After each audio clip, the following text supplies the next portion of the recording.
Good evening, and welcome back to another edition of Falcon Update Live on YBTV. I'm Jessica Phann. And I'm Paul Callender. Jessica, I don't know if you checked your emails this morning, but absolute mass hysteria ensued in inboxes all around campus as late payment notifications and even mysterious messages from President Phipps herself were sent this morning. Upon scrolling further, readers breathed a sigh of relief to learn that the messages were not real and the Department of Cybersecurity was behind them to work hard to keep the university safe from phishing scams, and routine tests such as these are able to help readers think critically about what they're receiving. The holiday season is just around the corner, which might be leading you to wonder what ways can you give back to the Messiah community. This week, Emma Dingus went over to the Agape Center to learn about ways they are giving back to those around them. In the month of November, the Agape Center is honoring Homeless Awareness Month by hosting a campus-wide donation drive. In the spirit of Thanksgiving, they're collecting important items to support the homeless in our local communities.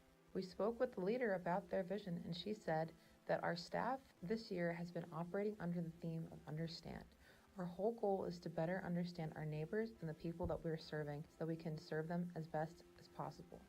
Items will be donated to Bethsdale Mobile Mission in Harrisburg. Some specific items that have been collected include socks, hats, gloves, scarves, and feminine hygiene products. The Agape Center has placed boxes around campus for people to drop off any donations. The boxes are located at the Agape Center, outside the Career Center, the Fishbowl, the library, and outside the Mountain View classroom. On the motivation for this event, one project leader said, "This is a special thing we can do around this season, and it's just a way we can incorporate the campus body into something that we really care about. As a Christian, I believe that service is something that Jesus modeled throughout his entire ministry. So it's important for me to follow that and connect with people regardless of their backgrounds, and to be a light in dark areas." The collection will continue until November 30th. If you're interested in the Agape Center, would love for your help and support. Reporting for YBTV, I'm Emma Dingus. Thanks, Emma. Lisa McNair published Dear Denise, Letters to the Sisters I Never Knew this past September and has since embarked on a book signing tour alongside Messiah's own Dr. Todd Allen. The tour made a stop at Messiah, and our very own Keli Ganey sat down with him to learn more about the development of the book. Lifelong friends Todd Allen and Lisa McNair hosted a discussion and a book signing featuring Lisa's first book, Dear Denise. I don't know who's happier. Lisa, her friend Audra, or me. Yeah. We're a good 20 years running. Mm-hmm. I wanted to write this book since I was 14. I said, somebody needs to write a book about this because this story needs to be told. So that's how I got started. You know, I grew up learning this history and learning about the four little girls, Lisa McNair or Denise McNair, and they're these like figures of history that can loom larger than life. Mm-hmm. And then you meet them and you realize she's just like me. You know, as Lisa says in her presentations, you know, you look at these pictures and you see history. I look at them and I see family.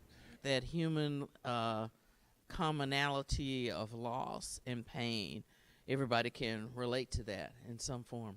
If you're an African American and you know somebody who's racist, who's trying to turn a corner, you know, you'll be patient and have a conversation with them because you've read how I'm patient with people in the book or share the book with them. I would love it if the book was a tool. So it's a course correction and thinking differently than you would have thought in the past. You know, so she's been out since September everywhere with this book.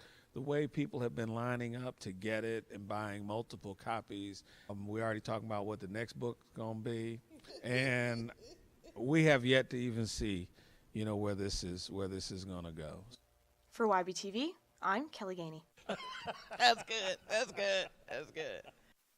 Campus Prayer Ministries and the Human Rights Awareness Club focused on international humanitarian concerns by bringing back their Harp and Bowl event.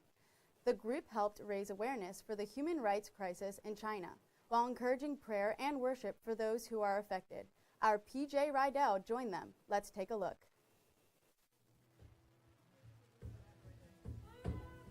We are setting up for Harp and Bowl, which is a night of worship and intercession.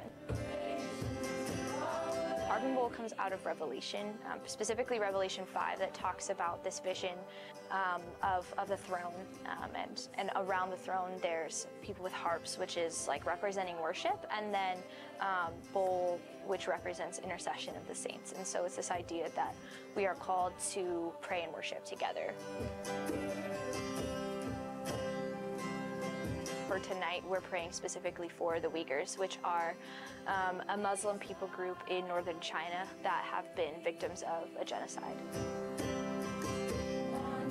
I grew up overseas, and I grew up doing this kind of thing a lot. Globally, we've done these kind of big Harp and Bowl type prayer meetings and weeks where we would just meet and intercede and worship for the nations for a couple days. And so that had always been something that I really had a passion to bring to wherever I go. And so when I came to Messiah, I was like, wow, this would be a really cool idea. Especially during COVID, when there weren't a lot of worship spaces open on campus. We just did kind of a smaller group of friends that would meet together, we would worship and we would pray. We believe that when 2 or 3 are gathered, He is here with us.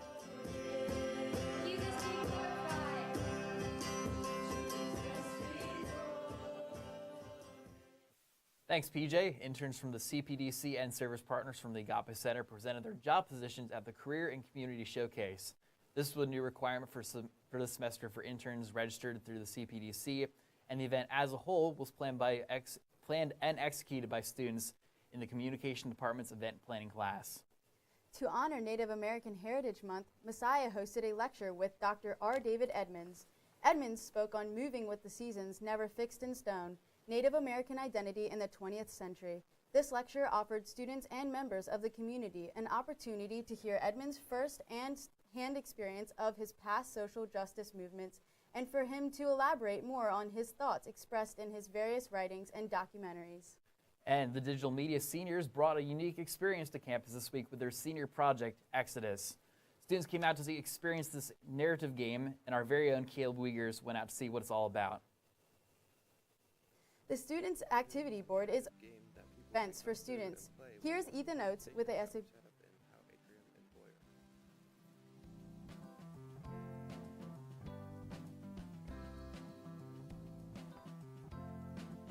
So my name is Emily Rush. I'm a senior digital media major, and my role in Exodus is I was the marketing chair, the narrative team lead, and something else that I can't remember. That's totally fine. The point of Exodus is it is a narrative exhibition, that's an immersive narrative exhibition that also functions as the class of 2023 senior project for digital media majors. In the game, players controlled a planet and its people, and they had to make decisions based off of strategies that they had in order to get the most points in the game. My name is Hunter Rohr. I was the video team lead for the Exodus initiative, which meant that I led a team of 4 people, including myself, to make all the videos that were seen throughout the game to help guide people through the game. Many Messiah students came and played the game, and everyone had a lot of fun with this unique event that offered a cool experience that was crafted by the digital media seniors. The Student Activity Board is always hosting events for students. Here's Ethan Oates with an SAB event recap. SAB hosted 3 events this week to wrap up the semester, starting with a trivia night on Thursday. Let's take a look.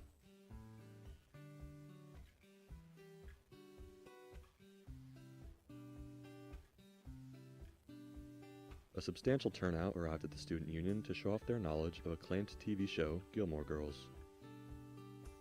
Moving to Sunday, there was yet another SAB bingo event, with prizes ranging from $5 to $50 gift cards to local restaurants. There was also a record pace for bingo in the opening round, as the winner won in just a minimum of 4 turns. Also on Sunday was SAB's first ever zine fair. Messiah students spent the afternoon in the Union enjoying classic punk rock music and creating music-themed booklets. So the Zine Fair is celebrating the underground punk movement of the 80s and 90s that has carried into, modern times.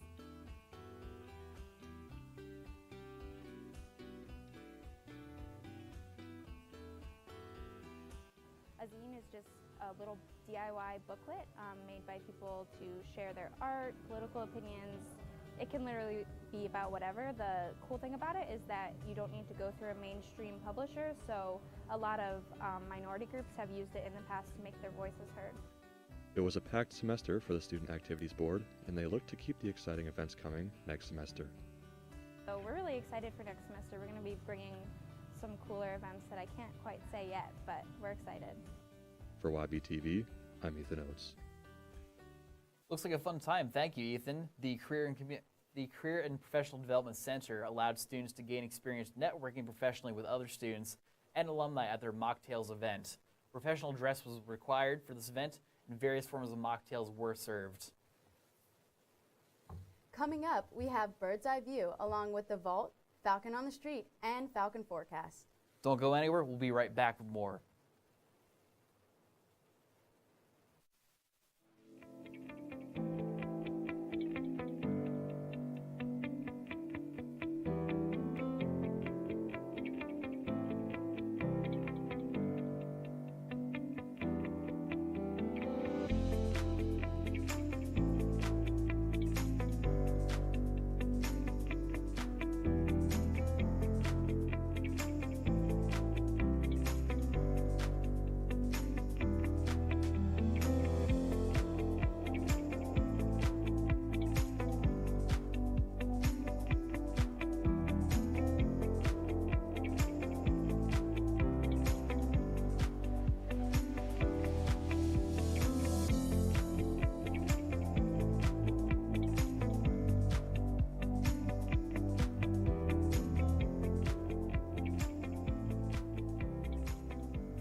Hey, and welcome back to Falcon Update live on YBTV. Let's see what history major Keli Ganey is unlocking for us today.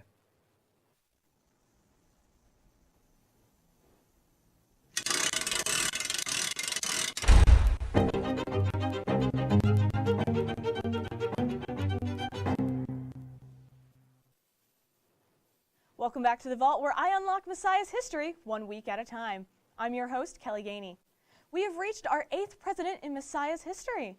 Our very own Kim Phipps entered the role in 2004, making history as the first female president of Messiah and joining the small 32% of fellow female-led colleges or universities. During her time here, KP has implemented the graduate school that turned Messiah into a university with the addition of online courses available for both schools. She created new majors, bringing the undergrad total to 89 programs and the graduate total to 10 programs. She initiated the CCC course as a part of the core coursework of freshman year that taught students about heritage, mission, and identity. She raised over $106 million for the university to update the Falcon Fitness Center, the High Center, Boyer Hall, Larson Student Union, and to provide more financial aid to students. She put Messiah on the map by hosting the Compassion Forum in 2008, which was a nationally televised conversation with presidential candidates Hillary Clinton and Barack Obama on the integration of faith and public policy. She sustained the university through the 2008 recession and a global pandemic. KP continues to lead Messiah as she always has, with a smile. Thanks, Kelly. Paul, do you go Black Friday shopping? I feel like I've been Black Friday shopping since like September. They just keep releasing like all these deals and stuff. How about you? I tend to not really participate in Black Friday sales, but I could not turn down a Gymshark sale this week. Makes sense. Yeah, I was able to get my leggings half priced. Oh, go figure. What do you know? Okay, I'll have to hit that up. What kind of stores are you looking at The shopping? Lego store. Lego store. Lego all the way. store. So, yeah. But I don't know. Let's see if anyone else is Black Friday shopping on this week's Falcon on the Street. Danny Johnson is here with... Welcome back to this week's Falcon on the Street. Today we are asking people if they participate in Black Friday shopping, and if so, what stores they hit. I'm not going Black Friday shopping in stores this year, but I'll probably do it online. Yes, I do Black Friday shopping at Macy's. I do not participate in Black Friday shopping. I don't love the crowds. I'd rather be home and shop online. Yes, I go Black Friday shopping, and my favorite store to hit up is Best Buy. No, I do not participate for two reasons. One, I spend way too much money on coffee the rest of the year. And two, Cyber Monday sales are the way to go. That's what I do. Don't normally participate in Black Friday shopping. If I did, I'd probably just go to Walmart before it gets mobbed by 5,000 people. I do a little bit of Black Friday shopping. The stores I like to hit are Dick's Sporting Goods and Target. Those are my go-tos. But most of my Black Friday shopping I just do online now. I do not participate in Black Friday shopping. I went once 5 years ago to get my iPhone that I still have. So if you want to get an iPhone on Black Friday, they're really durable. I never have, but this year I've been challenged by my friends to go, so it might be like Target and Walmart this year. But yeah, I'm too scared of people for that. And that's it for this week's Falcon on the Street. Thank you for joining us. For YBTV, I'm Danny Johnson. Thanks, Danny, and they're definitely not wrong there. Rachel Flegel really has it. Cyber Monday, that's where it's at. So, but yeah, Thanksgiving is coming up this week right before Black Friday, and no one likes a cold turkey. Nate Harlacher brings you this week's Falcon Forecast. Thanks, Paul. Welcome back to this week's Falcon Forecast. I'm Nathan Harlacher. We've officially reached Thanksgiving time, and the temperatures sure have dropped since the beginning of the month. We are currently sitting around 34 degrees, and that temperature will drop down to the low 20s overnight. Tomorrow will be sunny throughout the day with a high of 48 and a low of 25. Heading into the break on Wednesday, we will have sunny skies once again with a high of 51 and a low of 27. For Thanksgiving on Thursday, it'll be partly cloudy with a high of 49 and a low of 29. On Black Friday, the temperature should remain the same as it was throughout the week with a high of 49 and a low of 36 with a 50% chance of rain around midday. As we head into the weekend on Saturday, we are looking at a high of 48 and a low of 37 with scattered storms throughout the day. And then on Sunday, we will have sunny conditions with a high of 52 and a low of 36. As we head into the break this week, we wish you all a safe trip home and to stay warm over this coming week. For YBTV, I'm Nathan Harlacher. Thanks, Nathan. This is a short week for Messiah students, but that doesn't mean events aren't happening on campus. Claudia Barker brings you Campus Calendar. Good evening, Messiah University, and welcome to this week's edition of Campus Calendar. I'm Claudia Barker. The Agape Center will be hosting the Great Give Back, a campus-wide donation drive every day this week. There will be boxes around campus where students and staff can donate essential items to support the homeless. Thanksgiving Chapel with Communion will be held in Brubaker Auditorium Tuesday morning from 9:30 a.m. to 10:15 a.m. Men's basketball versus Penn State Harrisburg is Tuesday night at 7 p.m. on Jordan Court in Hitchcock Arena. Logos Bible Study continues to take place Tuesday nights from 8 p.m. to 9:15 p.m. in Hofstetter Chapel, room 113.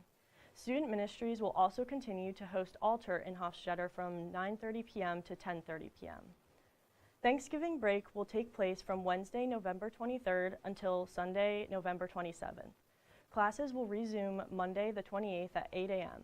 And that is it for this week's edition of Campus Calendar. I hope you all have a fantastic Thanksgiving.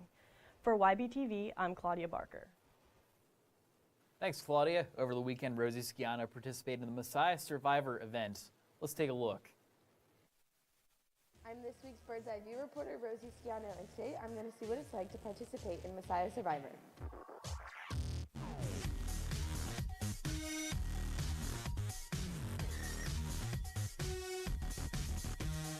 I'm Cassie Ebersole, and I'm currently the Vice President of the Survivor Club here on campus. So Survivor Club is a campus-run, basically, event that is like the TV show Survivor. We run challenges, tribal, and everything like that you would see within the real show. It's a lot of planning that normally can take at least a month to 2 months to plan everything. Our dream team is the people that help run it. I've played multiple times before getting involved. Probably some of the most fun I've had at college so far. We have a good team, and it's difficult to tell, if we vote off a physical threat. So, why did you choose this person? It was a tough decision at the end of the day, but it ended up being the easiest decision. Say, careful what you wish for, because losing me might just bite you in the butt later.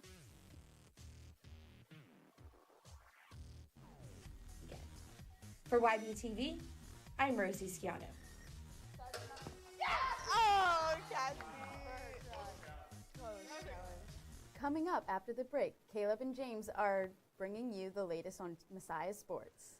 Don't go anywhere. We'll be right back.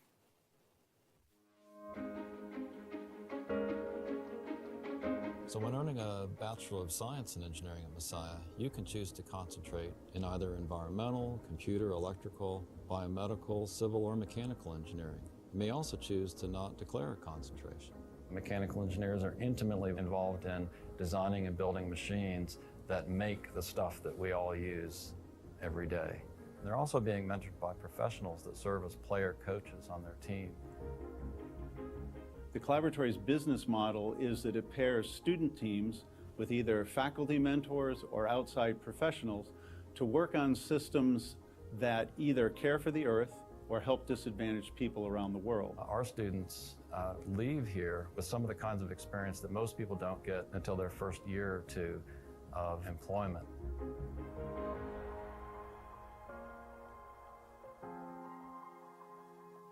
Our environmental engineering students at Messiah are working on water distribution system in Vanuatu, water treatment in Nicaragua, aquaponics in West Africa, and then a couple different projects on well drilling, well maintenance, and well monitoring in West Africa.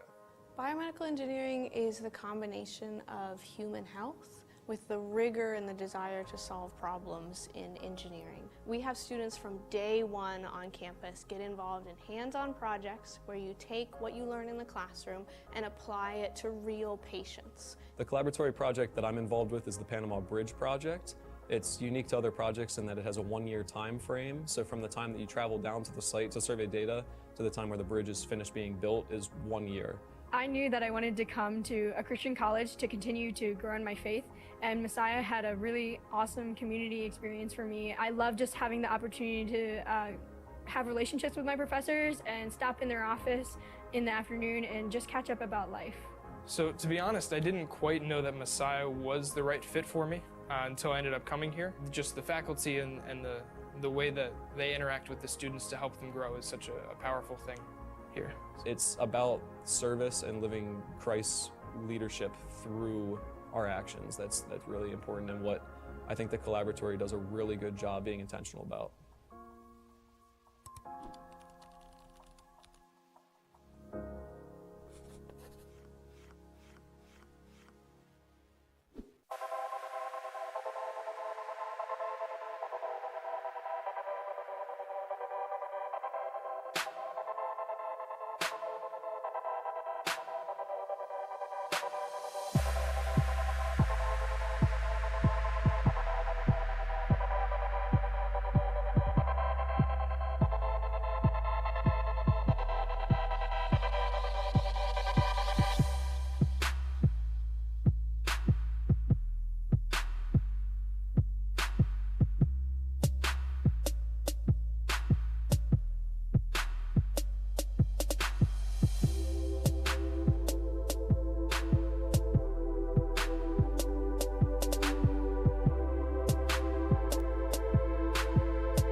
Hello, welcome back to YBTV. I'm James Hellman. And I'm Caleb Kukin.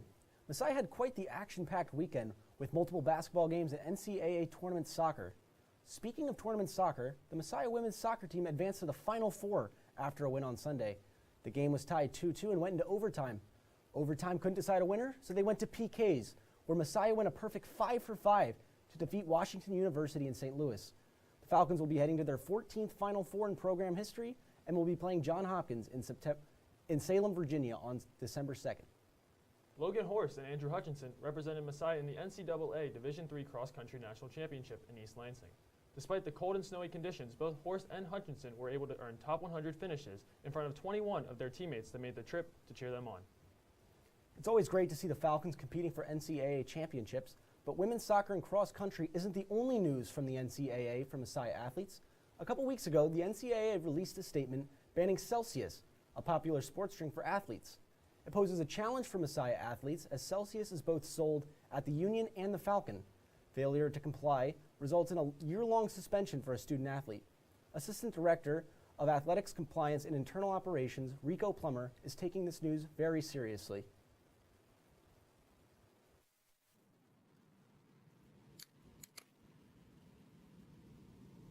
Celsius, a popular sports drink, has been banned by the NCAA, affecting all student athletes at Messiah.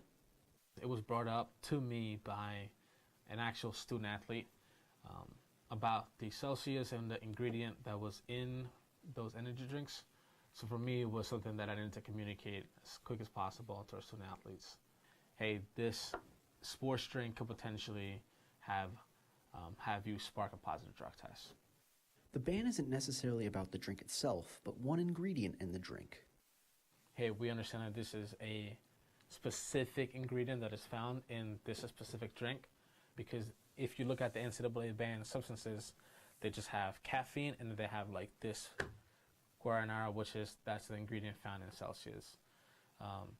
But they also mention like, because this specific ingredient is more of concentrated caffeine levels, that's why they have more of an opportunity to spark a positive drug test. Plummer just asks that student athletes are careful with anything they consume. But just kind of be conscious of what you're taking and putting in your body. With our compliance sessions at the beginning of the year, just be conscious of what you put in your body, because it could possibly spark a positive drug test. And that includes this drink, from pre-workouts, the protein shakes, anything like that. For YBTV, I'm Caleb Kukin. Definitely something all athletes should be aware of. Now it's time to move on into our favorite segment, the Falcon 4, where we highlight 4 spectacular plays from this past week in Messiah sports. And this week is all in the hardwood, as basketball season is truly upon us. The men's team took on Dickinson, and they sure got off to a fast start against the Devils. Bryce Coletti, with a steal on the defensive end, pushes the ball up the court, and he's going to stop in the corner, finds Tim Edwards on top of the key, who's then going to push the ball to Arquise Claiborne, and Claiborne is going to drive into the paint, hits a beautiful behind-the-back move, and finishes with the floater. And here we see the replay. Arquise Claiborne slowly gets the defender away, up for the floater, and makes the tough contested shot.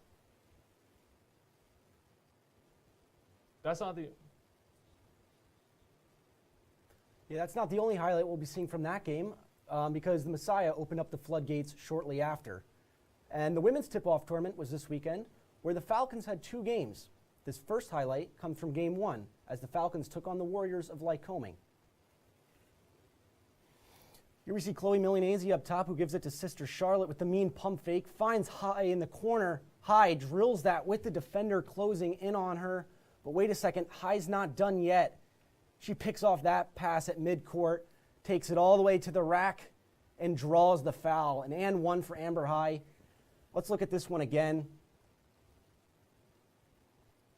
High, good awareness by High, take it right to the rack, draw the easy contact for the and 1. Falcons went on to crush the Warriors 70-42 and move on to the championship game against SUNY New Paltz, which is where I will be going next. Before you go there, Caleb, I want to go back to the Messiah Dickinson game as the Falcons began to pour it on to end the first half. Here, the Falcons up 20 at the end of the half. The pass is drilled into the paint, corralled by Edwards, and he puts up the tough contested layup to beat the buzzer beater. Here, as we see the replay, the pass drilled in there, does a good job of keeping it in bounds, puts up the tough contested layup, and the Falcons go in up 22. The Falcons kept up the scoring in the second half and defeated the Devils 78-52, giving them a 4-1 record to start the season. Now, back to the women's tip-off tournament, where we'll see the Falcons taking on the Hawks for the championship. Reese Harden gets the ball here. 7 seconds to bring up the ball up the court. Will she do it? She finds a crease in the defense. Bang. Beats the buzzer. Reese Harden. Let's take another look at that one. Harden only needed a little bit of space, and all the defenders could do is just watch as Harden doesn't miss too many of those shots. Falcons were able to keep the lead as they went on to beat the Hawks 65-58 and win the tip-off tournament and improve to 3-1 on the young season. Well, that does it for this week's Falcon 4. Thanks for watching, but don't go anywhere as YB Tonight is on right after the break on YBTV.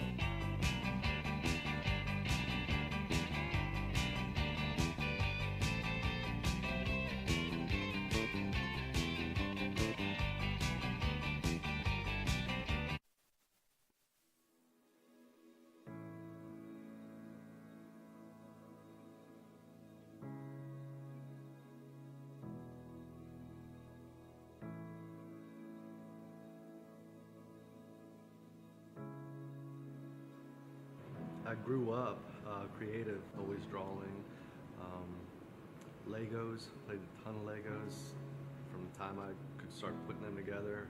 When I got into school, I thought I was going to be a painter, and then I thought I was going to be a graphic designer, but it wasn't until I took my first foundations of art class, 3D design, where I was carving a salt block, just a little carpenter chisel, and I stuck it underneath the water, and it kind of started deteriorating, and I loved it, and it felt comfortable, and it felt right, and that's when I realized that 3D is where I belong. Sculpture is what I needed to pursue.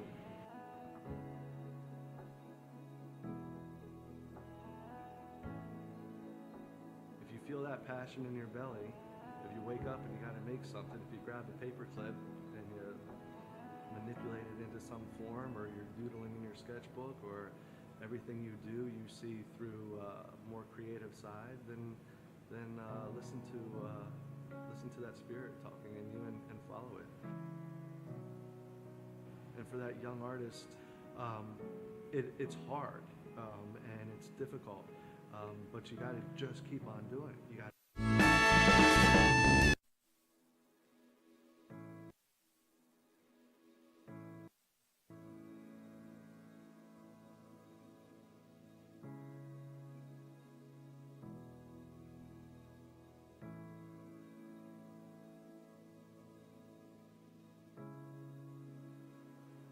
I grew up creative, always drawing, Legos, played a ton of Legos from the time I could start putting them together. When I got into school, I thought I was going to be a painter, and then I thought I was going to be a graphic designer, but it wasn't until I took my first foundations of art class, 3D design, where I was carving a salt block, just a little carpenter chisel, and I stuck it underneath the water, and it kind of started deteriorating, and I loved it, and it felt comfortable, and it felt right, and that's when I realized that 3D is where I belong. Sculpture is what I needed to pursue.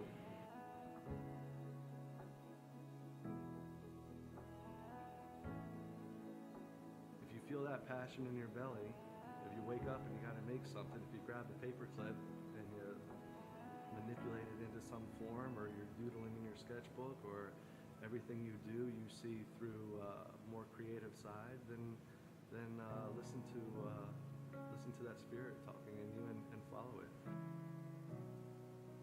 And for that young artist, it's hard and it's difficult, but you got to just keep on doing it. You got to just keep on doing it. We were all there.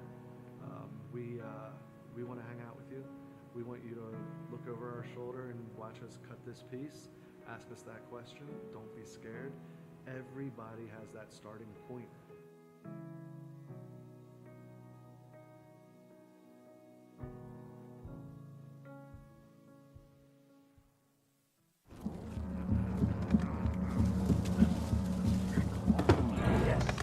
Yes. Oh, hi. I suppose you're wondering what an A-list celebrity like me is doing in a place like this. You must know, I'm saving the world. Oh, hi, Beth. Yep, saving the world again. Did you know that 40% of all the food produced in the United States is thrown away? That means everything that went into that food, the pesticides, the water, the land, was all for nothing. Just look at this perfectly good food thrown in the trash. The pizza with extra Cheerios, these goldfish and Band-Aid tacos. And just look at this perfect trash burger. This pasta dog looks delicious. You don't have to dumpster dive like Ed Begley Jr. to save the planet. Fight food waste by shopping smart and using what you buy before it gets trashed. That's way better. Ooh, arugula. Do your part and find out other world-saving tips at betterthaned.org.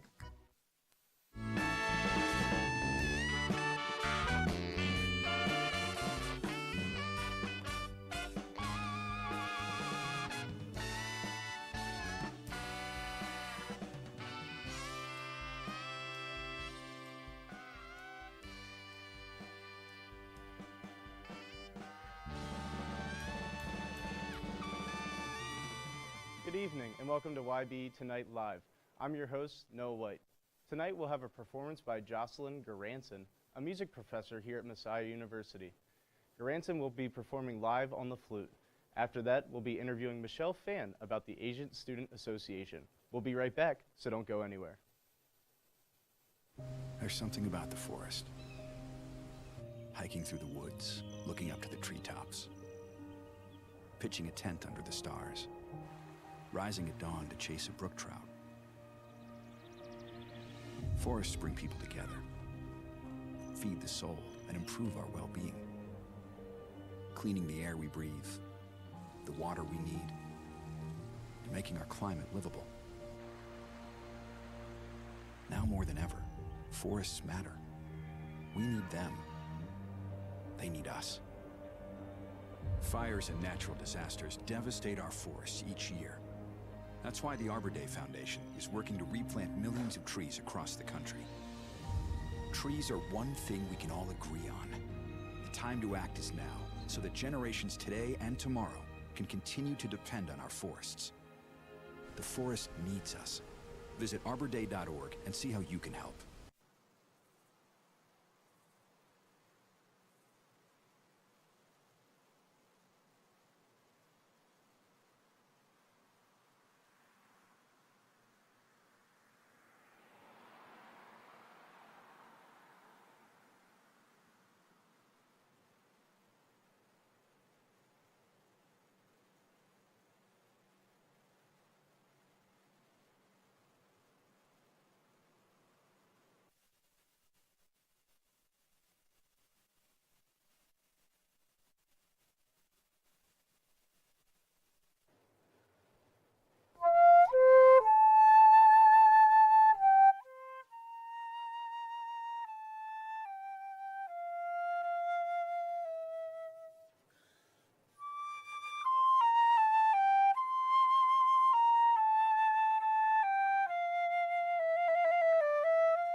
So when earning a Bachelor of Science in Engineering at Messiah, you can choose to concentrate in either environmental, biomedical, civil, or mechanical engineering. You may also choose to not declare a concentration. Mechanical engineers are intimately involved in designing and building machines that make the stuff that we all use every day. They're also being mentored by professionals that serve as player coaches on their team. The Collaboratory's business model is that it pairs student teams with either faculty mentors or outside professionals to work on systems that either care for the earth or help disadvantaged people around the world. Our students leave here with some of the kinds of experience that most people don't get until their first year or two of employment.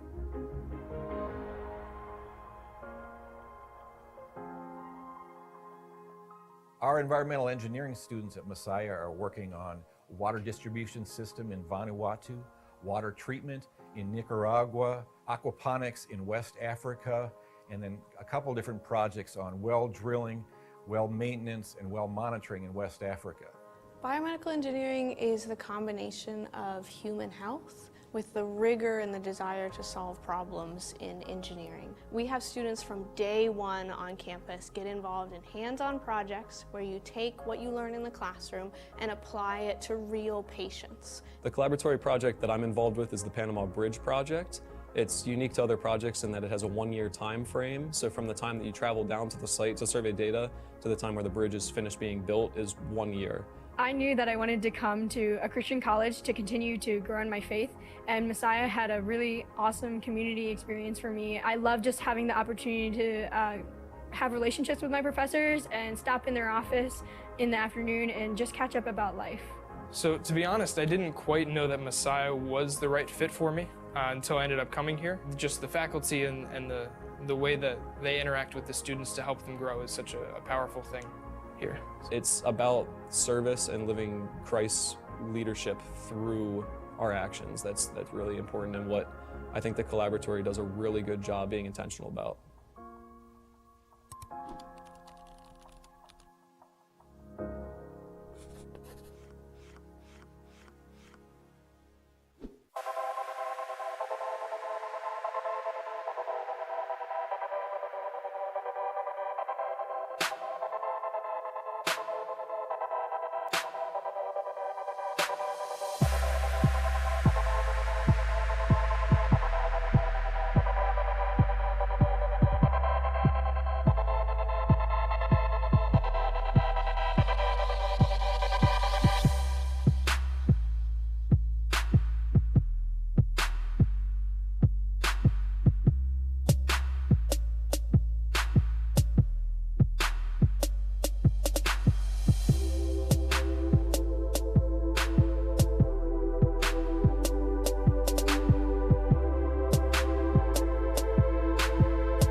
Welcome back to YB Tonight, and sorry for the technical difficulties. I'm Noah White here with Professor Goranson. How are you doing today?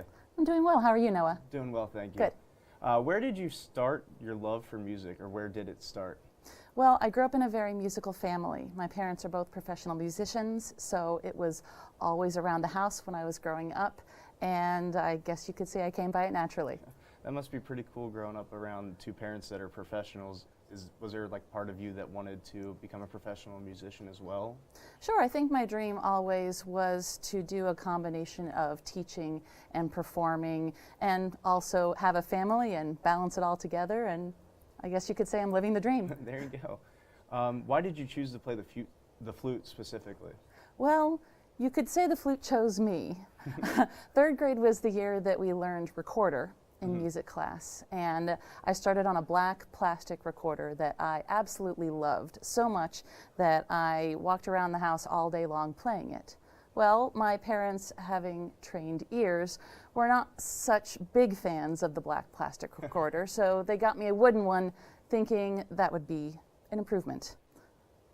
I walked around the house all day playing my wooden recorder, and they didn't like that any better. So after my 3rd grade year, they said, Jocelyn, how would you like to play the flute? And that's how it all got started.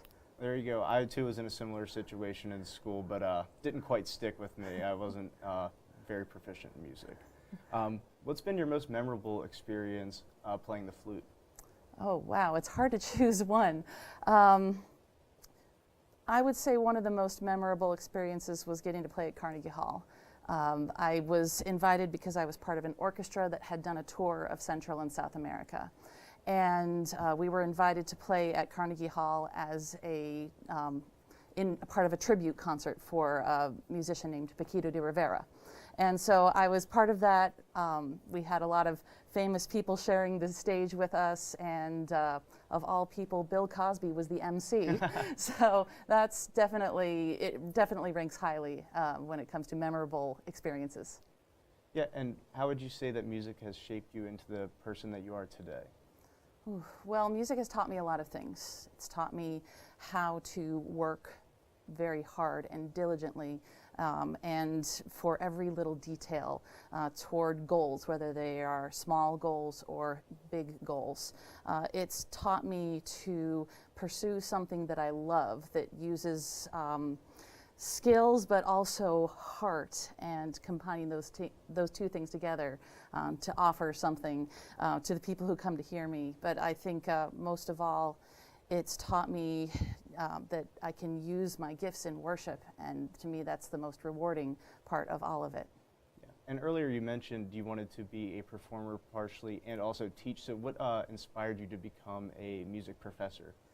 Well, I think a lot of it had to do with my dad, actually. He spent most of his career teaching trumpet at West Virginia University.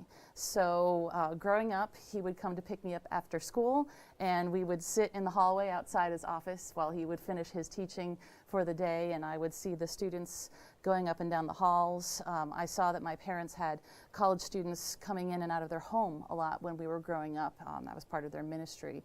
So a lot of it was inspired by them and just wanting to follow in their footsteps. Yeah, and West Virginia University, that seems pretty far away from Messiah. So how did you choose to, why'd you choose Messiah? Well, it's funny. Years ago, my parents actually taught here. It was in the late 70s and early 80s. So I was born in Harrisburg. We were living in Camp Hill at the time. I don't remember living here because it wasn't long after that they moved away and we ended up in West Virginia. My husband and I are actually both on the music department faculty here. We were teaching at the same school in Texas for we were living in Texas for 10 years, teaching at the same school there before we moved up here. And jobs opened up here. I had heard about Messiah my whole life, being born in this area, and knew about the great reputation that the school had, and we jumped at the chance to move up here and be a part of this.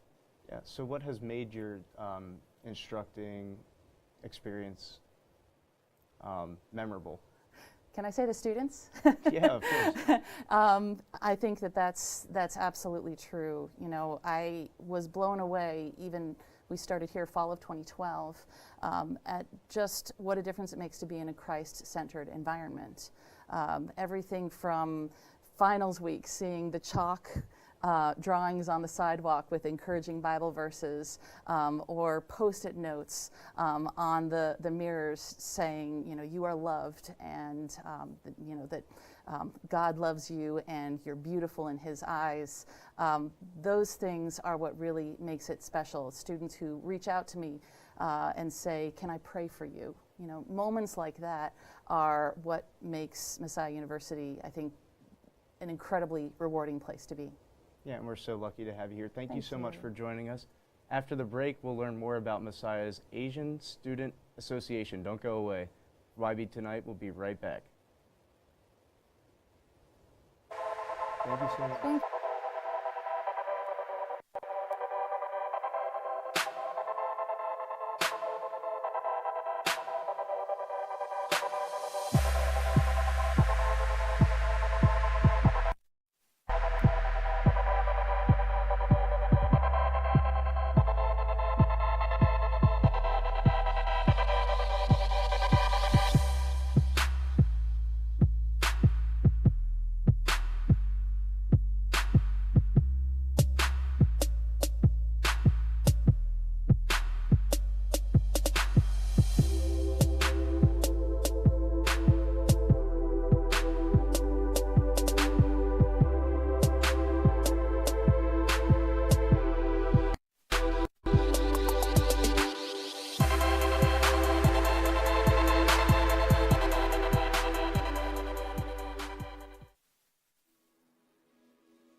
I grew up creative, always drawing.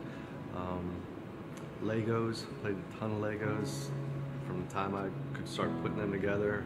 When I got into school, I thought I was going to be a painter, and then I thought I was going to be a graphic designer, but it wasn't until I took my first foundations of art class, 3D design, where I was carving a salt block, just a little carpenter chisel, and I stuck it underneath the water, and it kind of started deteriorating, and I loved it, and it felt comfortable, and it felt right, and that's when I realized that 3D is where I belong. Sculpture is what I needed to pursue.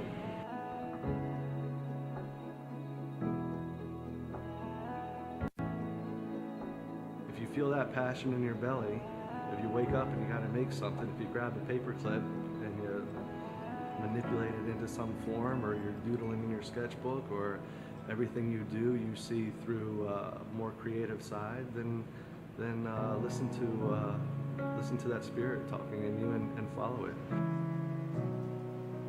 And for that young artist, it's hard and it's difficult, but you got to just keep on doing it. You got to just keep on doing it. We were all there. We want to hang out with you. We want you to look over our shoulder and watch us cut this piece. Ask us that question. Don't be scared. Everybody has that starting point.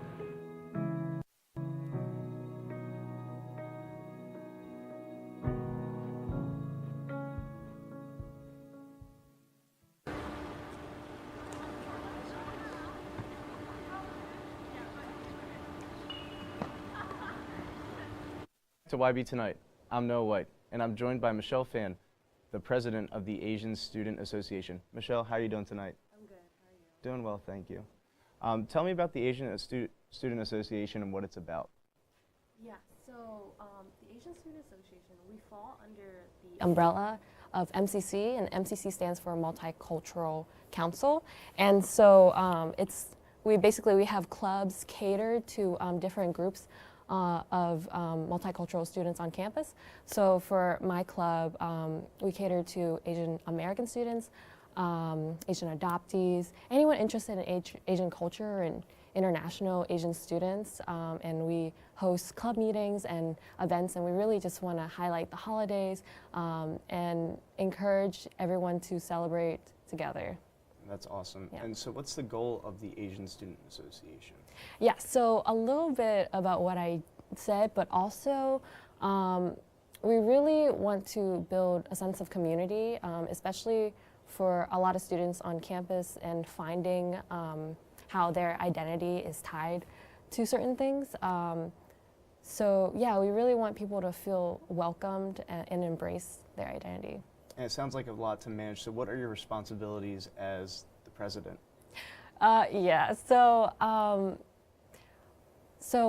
the biggest part of my job is delegation. I have a cabinet, and it includes, like for example, vice president, secretary, public relations. So those people are in charge of their specific duties, like managing our social media page and like taking notes for meetings and hosting club events. So I make sure that everyone's doing their part, but also leading with the vision that I have for this year. And so this year, I really wanted to focus on bridging our club and also the rest of campus, so then people don't feel like they can't come to our events and stuff like that. So it's just like leading with that vision and leading everyone towards that goal. Yeah, and you mentioned delegation in your cabinet. So what does a typical meeting look like? Yeah, so our meetings are on Thursdays from 5 to 6. But for a regular cabinet meeting, I usually have a set plan of what club events and things are coming up that we need to get done. So a lot of the logistics that I need to tell certain people to do is like dealing with EMS, which is like booking the place, or if we're doing catering, we're gonna have to fill out a form. There's basically a form for every single thing. So I'm only one person, and I recognize that. And so I try to make sure that everyone is able to pick a form and basically fill it out and meet the deadlines. Yeah, and do you guys have any events planned in the near future or for next semester possibly? So, funny thing, we actually just had our big Diwali dance, which is one of our biggest events for the semester. And now that our semester is coming down to winding down, basically, we're planning for next spring, and our biggest event for next spring will be the Lunar New Year's celebration. This won't be a dance, but this will be, there'll be a lot of performances that we're taking from Harrisburg and also student performances. And Lunar New Year's is just New Year's, but celebrated in Asian countries. So it's huge, and that would be probably in February, and it's still in the plans. I won't be here in January, so usually it's at the end of January, but we're gonna have it for February. Yeah, and I know you kind of alluded to this earlier, but how often do you guys meet and where at? Yeah, so we are meeting in the MCC room, which is the second floor of the Union. I believe it's 202, and we meet every other Thursday from 5 to 6. And usually our social media will tell you which Thursday that we'll have our meetings. Yeah, and a little bit about you, Michelle. What made you decide to join the Asian Student Association? Yeah, so obviously I'm Asian, and I feel like I haven't got a chance to embrace my identity as much growing up. But when I came here to Messiah, I was given a tour by Fatima. She was the Asian Student Association president from 3 years ago, and so she was telling me a little bit about herself, and I was just so entranced, basically, by how unapologetic she is about her identity, and it really got me interested in ASA and just seeing what it had to offer. Well, that's great. Michelle, thanks again for joining us. The Asian Student Association sounds like a great community. That's it for this week's episode of YB Tonight. Thanks for watching YBTV, and tune in next Monday at 7 for more. On behalf of myself and the entire YBTV crew, happy Thanksgiving, Messiah University.